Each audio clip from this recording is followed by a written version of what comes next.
வாங்க எப்படி செய்கிறதுன்னு பார்க்கலாம். இப்போ மூடி வச்சுட்டோங்க. இப்போ மூடிச்சு 5 விசில் விட்டதுக்கப்புறம் அதுக்கப்புறம் நம்ம குழம்பு இறக்கி தாளிச்சு விட்டுக்கலாங்க. இப்போ வேணும்னா நம்ம அதில் இருக்கிற குடல் எடுத்து தனியாக தாளிச்சுக்கலாம், குழம்பு தனியாக எடுத்துக்கலாம். இப்போ 5 விசில் வரட்டுங்க, அதுக்கப்புறம் பார்க்கலாம் எப்படி தாளிச்சு விட்றதுன்னு. குழம்புக்கு வச்சுருச்சுங்க. இப்போ நம்ம குழம்புக்கு வந்து வெங்காயம் மிளகாய் வணக்கி கொட்டிக்கலாம். இப்போ நான் தேவையான அளவு எண்ணெய் ஊற்றுறேன்.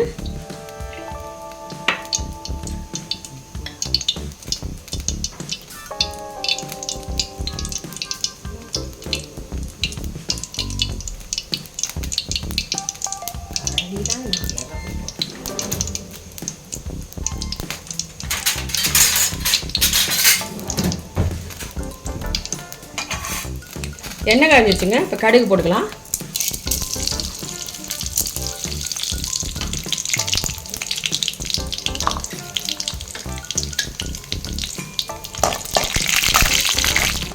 பாப்பா கடுகு பொரிஞ்சிச்சு. பச்சை மிளகா போட்டுக்கலாங்க.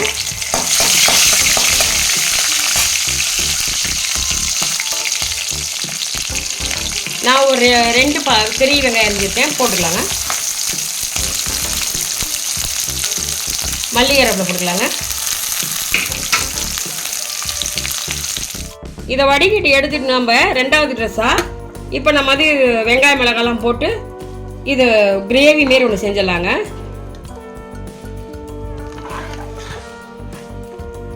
இப்படி வடிகட்டி எடுத்துடலாங்க.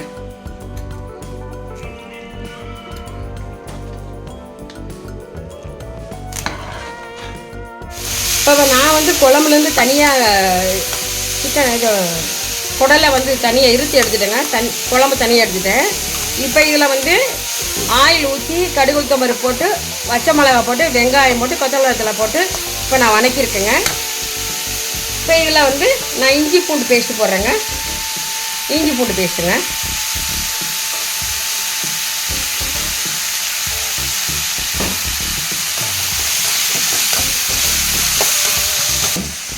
இப்போ தக்காளி போட்டுக்கலாம்.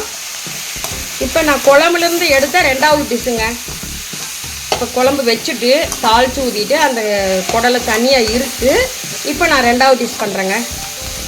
தக்காளி ஒன்று போட்டுக்கோங்க. போதுங்க, ஒன்று நிறையா வேண்டாம். ஒரு பழம் போட்டுக்கலாம்.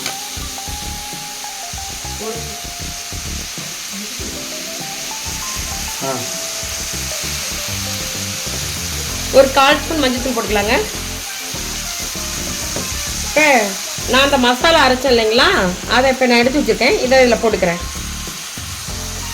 இந்தமாரி எடுத்து வச்சு போட்டிங்கன்னா கிரேவி நல்லாயிருக்கும். நம்ம குழம்புக்கு எடுத்ததை இப்போ நான் எடுத்து போட்டுக்கிறேன். நல்லா வணக்குவோங்க.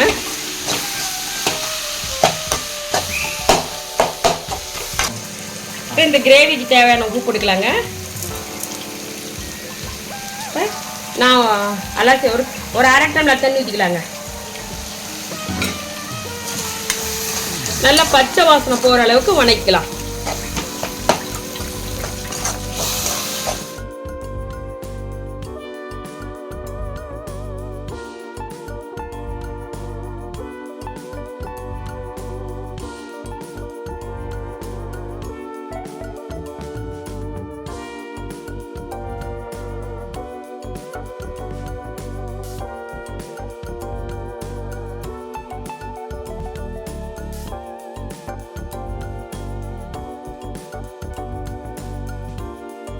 பாருங்கள், நல்லா ரெடி ஆயிடுச்சு. இந்த அளவுக்கு உடைக்கலாங்க. இப்போ நம்ம இதை எடுத்து கொட்டிக்கலாங்க. இதை நான் இருத்தி வச்சதை எடுத்து போட்டுக்கிறேன்.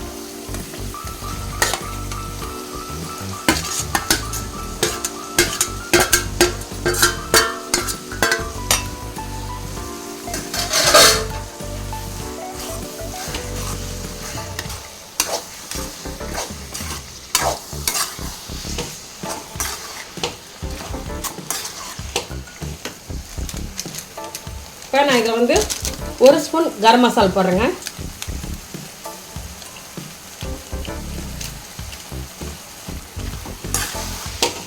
நம்ம இறக்குறப்ப கொஞ்சம் மிளகுத்தூள் போட்டு இறக்கலாங்க, நல்லாயிருக்கும். இந்தமாரி நீங்கள் செஞ்சு பாருங்கள், நல்லாயிருக்கும். இப்போ சோத்து கூட பிசைஞ்சு சாப்பிட்லாம். இட்லி தோசை தொட்டுக்கலாம். எல்லாத்துக்குமே நல்லாயிருக்கும். குழம்பா ஊற்றி சாப்பிட்றதோட இந்தமாரி வச்சு சாப்பிட்டா நல்லா இருக்குங்க. இப்போ நான் இதில் ஒரு அரை ஸ்பூன் மிளகுத்தூள் போடுறேங்க.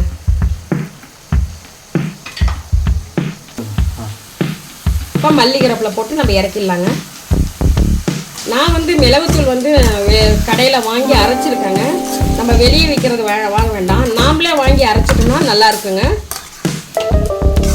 நான் வீட்டில் அரைச்சது தாங்க போட்டுக்கிறேன்.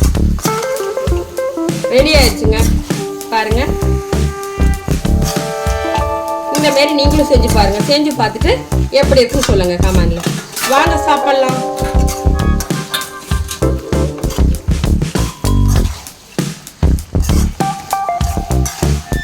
ரெடி ஆயிடுச்சுங்க. இப்போ போட்டு